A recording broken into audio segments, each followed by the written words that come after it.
The session that you're about to see is I'm going to invite 24 investors in here. Now, these investors are all from this area, but we believe that they're representative of the investing population as a whole. More importantly, they're representative of the kinds of customers and prospects that chances are you're talking to. They have $100,000 or more in investable assets, all the way up to over $1 million with a number of them. They're split between retirees and pre-retirees, but all of them are aged 50 to 69. They have different levels of ordinary income, and they come from different backgrounds, different occupations, different life experiences, but they all are investors in the market.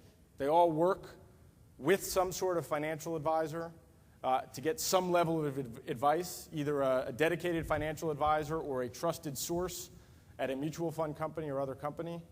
And so therefore, they all have an important perspective on what it's like to invest today, what it's like to retire today. And what we're going to do is we're going to have a conversation with them, and we're going to present them with some messages, and we're going to get into that bubble on top of their heads. Because one thing that I've seen is that a lot of people in the financial services industry get to have conversations with customers, but they only get to hear part of the conversation. They only hear what the customer says. They see the nod of the head, they hear the response back, but they don't really know what's going on in the mind of the customer when these messages are being communicated. So we're going to get into that bubble and try and give you insight into what the emotional responses of these investors are to different messages. And as I said, we're going to use these dials. And I've already introduced them to these dials, so I won't have to go through the instructions with them. But the dials go from 0 to 100. 50 is neutral. And we ask them to start at neutral and then respond on a second-by-second basis to the messages that they hear, so that they can tell us what they're having an emotionally positive response to and what they're having an emotionally negative response to. And then we'll have the opportunity to discuss it, because you will see in real time on these screens how they're reacting as a group. There will be two lines. One line says RET for retirees. The other one says pre-RET for pre-retirees. And you'll see how each half of the audience as a group responds. What we're looking for, if you look on the right side of the screen, that's where the second-by-second responses are. And we're looking for responses that go above 70.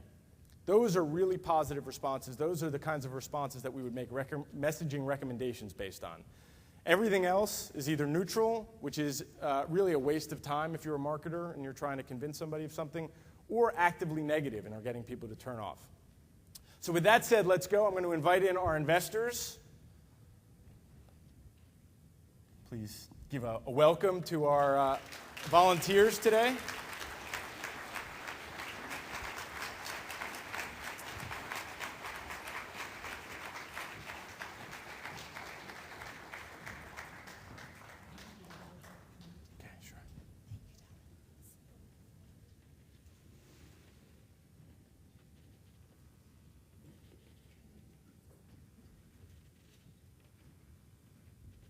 I've had the opportunity to talk with our group here in advance of this session, not to really discuss what we're going to talk about today, but just to get a sense of who they are and whether they'll be willing to stand up in front of you and give you their opinions.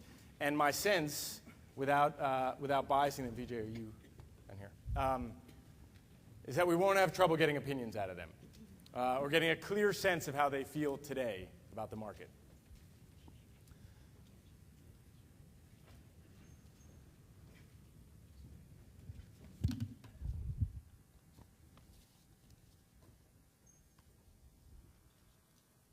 Okay, everybody settled? Everybody, just so I can make sure, should have a dial. It should have numbers on it, somewhere between 0 and 100. Technically, we're okay? Good. We're going to need the microphones. Do we have the microphones? Oh, I knew that. Excuse me. Let me just start one here. Certainly. And Margaret, just until we figure out who to pass them to. Okay, so one caveat to this. We have two microphones that we're going to pass around. So we're going to try and make this as efficient as possible, but if you'll bear with us as we go through this discussion. So overall, I just want to get a show of hands. How many of you would say that what's gone on in the last 2 years with the financial crisis has had a negative impact on your plans for retirement or the way you actually live in retirement if you're already retired? Okay, so almost all of you. Isabel, why don't we start with you? Tell us what's changed. Microphone. It's okay. I am retired, and it's changed dramatically in that at one time I thought if I worked really hard and had the right investments, I would be able to travel. I would not have to worry about my children and what I left them, because they would have a nice little nest egg for my grandchildren. Now, I'm very worried. I found most of my investments have gone south. I did have a financial advisor that I did trust in completely.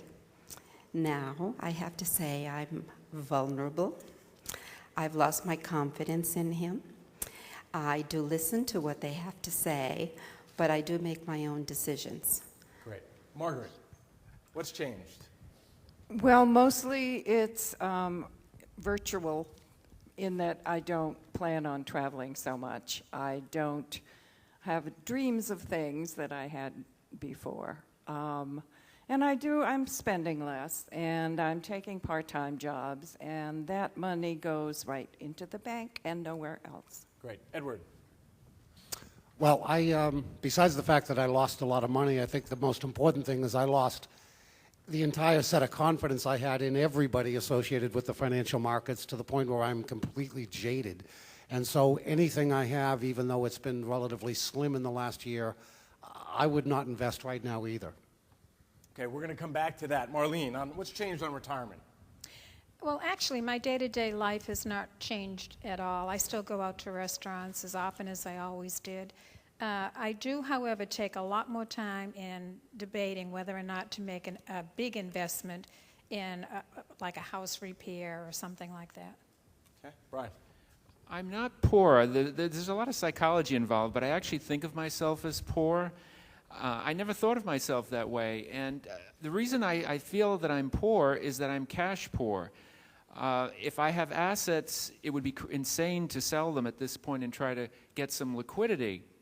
So I'm starting to think like what I perceive a poor person to think like. In other words, save every penny you earn, no discretionary spending, and in terms of financial planners, I've just cut them off completely. I don't feel comfortable anymore because I have this poor mentality of giving them money to invest for me.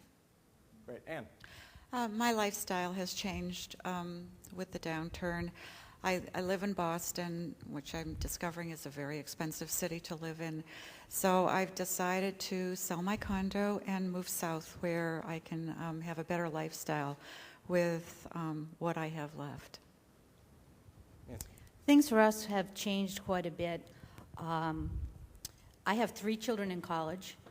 We worked very hard to put all their money, all their college funds in 529 plan, and they had more than enough, each one of them, in their plan.